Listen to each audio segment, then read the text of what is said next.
नमस्कार। आज हामी माध्यमिक शिक्षा परीक्षा एसईई को नतिजा प्रकाशनको तयारीबारे अलिकति गहिरिएर कुरा गरौँ है त। हाम्रो कुराकानीको आधार चाहिँ असार 13, 2082 को कान्तिपुर समाचारमा आएको खबर हो। यो एसईई को नतिजा सधैँ चासोको विषय हुन्छ। अहिलेको मुख्य कुरा चाहिँ राष्ट्रिय परीक्षा बोर्ड नतिजा निकाल्ने लगभग अन्तिम तयारीमा जुटेको छ भन्ने हो।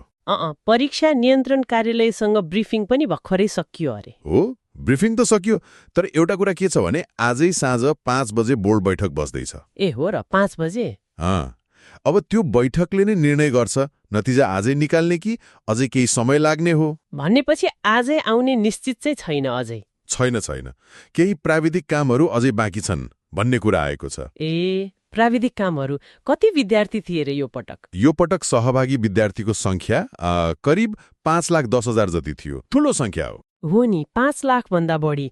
अनि नतिजा प्रकाशनमा ढिलाइ चाहिँ किन भयो त? सुरुमा त अलि छिट्टै आउँछ भनिएको थियो क्यारे? हो, तालिका त पहिले नै बनेको थियो। खासमा त असार 6 गते भित्रै नतिजा सार्वजनिक गर्ने लक्ष्य थियो बोर्डको। असार 6 भनेपछि त 1 हप्ताभन्दा बढी ढिला भइसक्यो। त्यही त। ढिला हुनुको मुख्य कारण चाहिँ गत वर्ष चैत 20 देखि वैशाख 17 सम्म शिक्षकहरूले काठमाडौँमा सडक आन्दोलन गरे नि। ए, त्यो शिक्षक आन्दोलनले गर्दा? हो, त्यो आन्दोलनले उत्तर पुस्तिका परीक्षण लगायतका काममा असर गर्यो। प्रक्रिया नै पछाडि धकेलियो के। बुझेँ। जबकि परीक्षा आफै त शान्तिपूर्वक नै सकिएको थियो हैन? परीक्षा त एकदम समयमा चैत 7 देखि चैत 19 गतेसम्म चलेर सकिएको थियो। त्यसमा कुनै समस्या थिएन। समस्या चाहिँ पछि आयो त्यो आन्दोलनले गर्दा। भनेपछि अब सबैको ध्यान आज साँझ 5 बजेको त्यो बोर्ड बैठकमा हुने भयो। एकदमै। त्यो बैठक नै अब निर्णायक हुन्छ।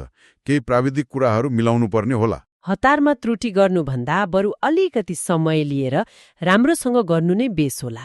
हो नि, तर फेरि अर्कोतिर यो ढिलाइ र अनिश्चितताले गर्दा विद्यार्थी र अभिभावकमा एक किसिमको झटपटी बढेको छ। त्यो पनि स्वाभाविक हो। पक्कै पनि। पर्खाइ गाह्रो हुन्छ। त्यसो भए अहिलेसम्मको अवस्थालाई सरसर्ती हेर्दा तयारी अन्तिम चरणमा छ। तर शिक्षक आन्दोलनले तालिका बिथोल्यो हो, र अबको निर्णय आज साँझ 5 बजेको बोर्ड बैठकले लिनेछ।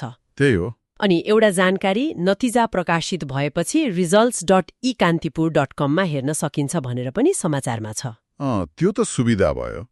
तर यो सबै घटनाक्रमलाई अलिकति फरक कोणबाट हेर्दा एउटा कुरा के देखिन्छ भने हाम्रो यो परीक्षा प्रणाली कति संवेदनशील रहेछ भन्ने कुरा पनि आयो होइन? कसरी?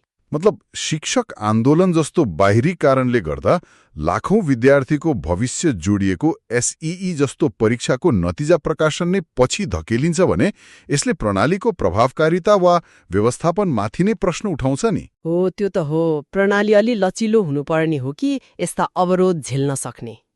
त्यही त। भविष्यमा यस्ता स्थितिहरू फेरि नआउला भन्न सकिन्न। त्यस्तो बेला कसरी नतिजा प्रक्रियालाई असर पर्न नदिने, कसरी अझ चुस्त बनाउने भन्ने बारे सोच्नुपर्ने देखियो। यो ढिलाइ एउटा घटना मात्र नभएर प्रणालीगत सुधारको लागि एउटा संकेत पनि हो भन्न खोज्नु भएको हो। ठ्याक्कै।